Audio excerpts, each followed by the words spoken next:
Sana soğuklar. Sana fotoğraf yapsam. Bu sabah tüyünü okusam. Жақсы олай болса түйін осы оқушылар сабақты бастамас бұрын даже топ-топқа бөлінді қоя, сол топ бойынша бір-бірімізге көңіл ахуал сәйгә бірінші топ екінші топқа, екінші топ үшінші топқа, үшінші топ бірінші топқа бір-бірімізге көңілді ахуал сәйгә солай болса мына топтан Ерсұлтан екінші топқа бөлінген сабаққа не тілеп едіңіз? Екінші топқа осы сабақта белсене қатысып, барлығынан жақсы деген баға алғанды, яғни барлығы осы сабаққа белсене қатысынды. Жақсы, екінші топ жақсы, үшінші топқа? Мен үшінші топқа сендердің сабақтарыңа сәттілік және бүкіл сабақтарыңа бес алуға тілектеспін. Жақсы. Үшінші топ, бірінші топқа? Жақсы. Мен сендерге бүгінгі сабақта белсенділік пен сәттілік тілеймін. Жақсы бала, бүгінгі біз өтетін тақырыбымыз компьютердің өзіне зиян келтірмей қалай жұмыс істеуге болады. Бүгінде біз білсеміз, сонда біз бүгін компьютерге өзімізге зиян келтірмеу үшін қандай ережелерді орындауымыз қажет.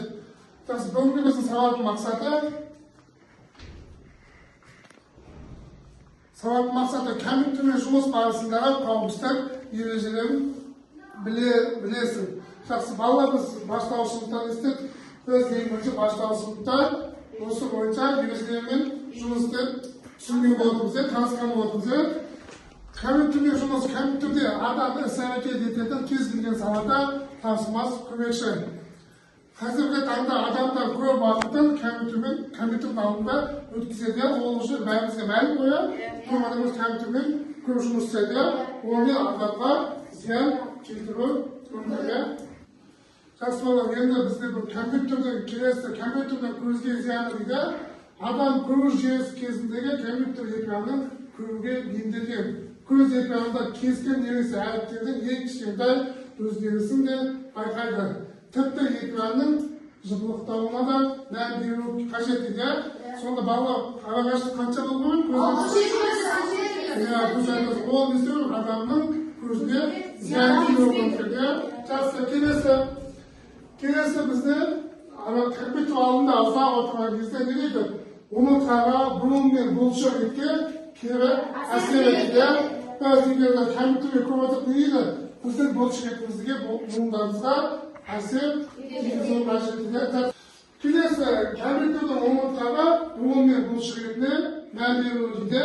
Біз не істейміз? Компьютерде отырғанда біздің ойымызға, омыртқамызға, иығымызға көбісі зиян келуі мүмкін. Жақсы. Келесі компьютермен және қауіпсіздікте арасында балалар мына жерде нақтылап көкше өздерің айтқандай көз аралашықтығы 60 сантиметр. Басты сәл еңкейтіп ұстаймыз, иығымыз еркін, арқаны тік ұстаймыз де, тізе тік бұрышып, болып бүгілген. Біз айтып қоя, омыртқаға, мойынға зиян келмеу үшін істеп біз осы қауіпсіздікті сақтауымыз қажет. Жақсы, олай болса, бүгінгі тақырып бойынша қазір топ-топқа бөлініп отырмыз. Топ-топ бойынша тасымалап, ондайызды келесі тасымал үшін олай болса. Жақсы, олай болса, келесі топ бойынша жұмыс істейміз. Мына жерде қарасында жаттығу тізбегімен топтық жұмыс. Бірінші көз айналма жаттығулар, екінші омыртқаға айналма жаттығулар. Үшінші осы не істейміз? Үшінші топ осының жалпы түсініктемесін жазып қолдап береді. Жақсы, олай болса балалар, айтып параққа таспаны орындаймыз. Топқа жұмыс істейміз. Сосын осы бойынша шығып, қорғап шығамыз. Жақсы, олай болса сендерге уақыт берді, тез орындаймыз.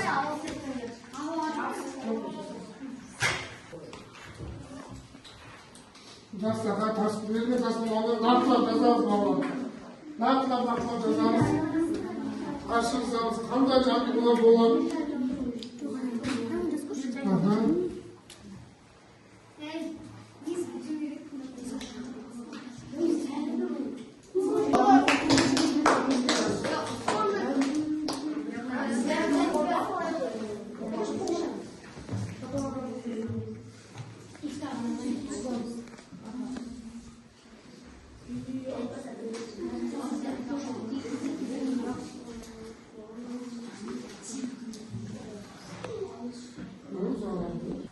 Tasmanın kaç toplarını ki tasmanın? Bizdaymiz. Arkadaşlar sorularımız 23 toptu. Çakmay topları 23 topları.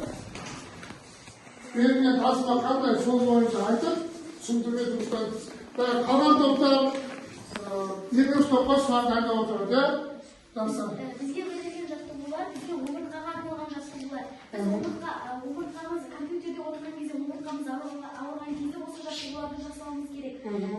Biz o'ngga және солға бұрылуымыз қажет. Және де алға және артқа еңкейіп шалқайтсақ біздің умыртқамызға жақсы күш келеді. Және де тағы да әртүрлі бағытқа қозғалу, сонда біздің умыртқамыз ауырмайды. Және де белімізді әртүрлі жаққа айналдырсақ біздің умыртқамыз да ешқай жеріміз ауырмайды. Жақсы. Жарайсыңдар. Жақсы. Олай болса, қай топ кім сұрақ қояды? Осы умыртқаға байланысты.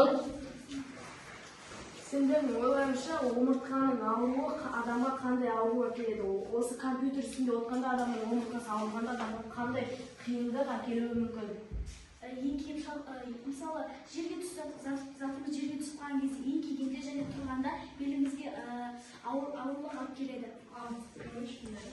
Жақсы. Келесің. Біз компьютердің алдында омыртқамызды тік ұстаймыз ба, әлде қызып ұстауымыз керек? Тік ұстауымыз қажет.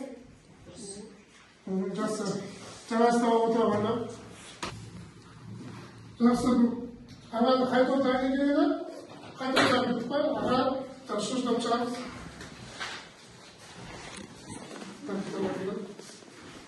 Қалған топ тұстатында сұрағында отырмыз, сұрақ қоямыз артайын.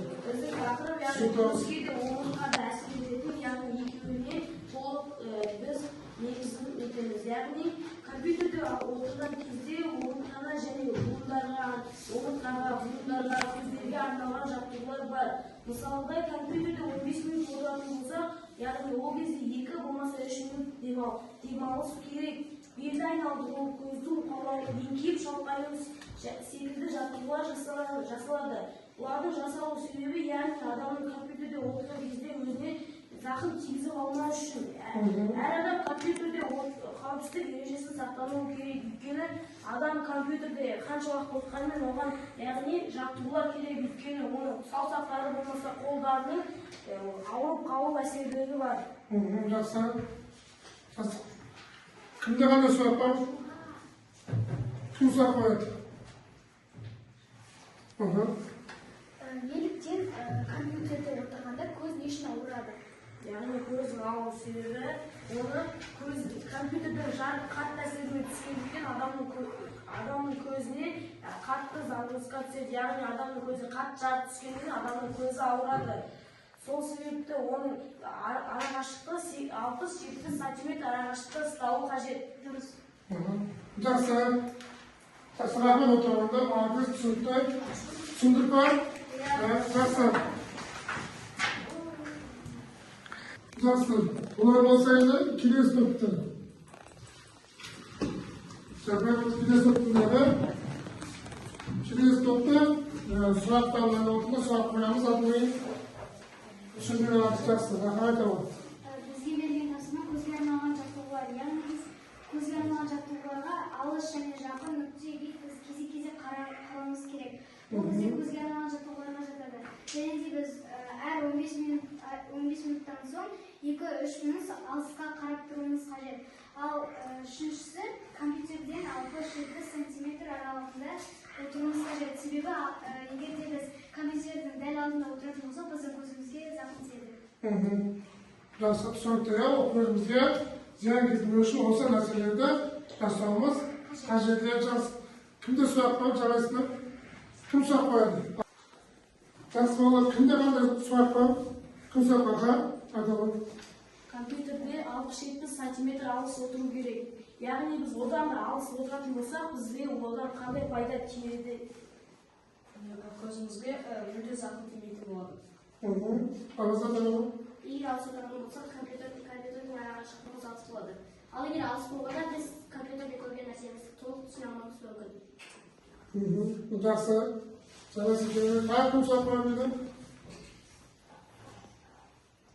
Жақсы балалар, олай болса, жаңағы өздерін қорғаған тасма бойынша топ бойынша бір-біріне бағалау түсіндіреді. Олай болса, үшінші топ, екінші топқа аталған не түсінімді, не үйренімді атап қайталап. Бүгінгі тақырыпта екінші топ өзіне берілген омыртқаға зияны және ережесі туралы барлық толық ақпарат бере алды және өздері де түсінді деп ойлаймыз. Оларға өзіне берілген пікірін және тақырыбын толық жеткізіп ортаға ашты. Жақсы, рахмет отырған. Екінші топ, бірінші топқа. Мен бірінші топ, олар бұл көзге қандай зияны барын және қандай пайдасы барын түсіндім. Бұл топ өзінің ойындағы сөздерін толық жеткізе алды деп ойлаймын. Жақсы, керемет. Жақсы, бірінші топ, үшінші топқа. Үшінші топ бізде қорытындыны айтылмай алды деп ойлаймын. Және бұлардың бұл тапсырмада олар сабақтың тақырыбын толық ашты. Жақсы, жақсы балалар. Бүгінгі тақырып бойынша түсінікті ме? Иә! Түсінікті, бүгінгі біздің өткен тақырыбымыз жалпы айтқанда сабақта бізде өзіміздің қауіпсіздік ережесін сақтауды. Жақсы. Жақсы балалар, бүгінгі біздің сабақ мақсатына жеттік қойыңыз. Иә! Олай болса, бүгінгі біздің сабақтың қорытындысы кәміттімен жұмыс барысында қауіпсіздік ережелерін білдіге, қандай ережелер орындарын түсіндіге. Жақсы, олай болса, келесі бізде сабаққа принтер әдіс арқылы келіп байланысып береміз. Қана мына жерде қарасаңдар бүгінгі сабақ маған түсінікті болды, жартылай түсіндім, болмаса әлі түсінетін көп. Комиссияға талап беріп, осы бойынша өздерің жазып, әке осында істеріңіздерді жазыстырамыз.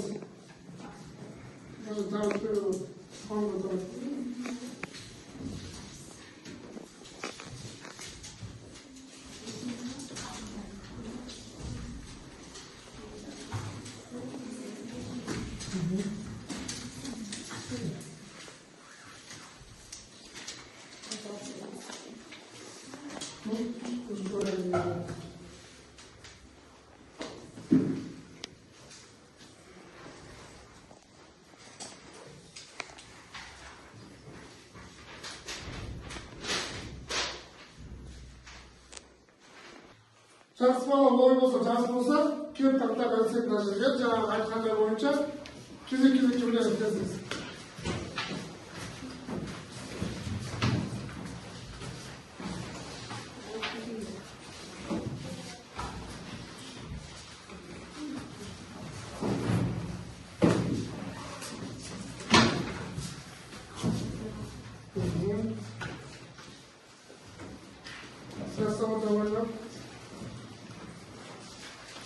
Олай болса, үй жұмысына 109-шы беттегі кестені үйден толтырып келеміз. Түсінікті ме?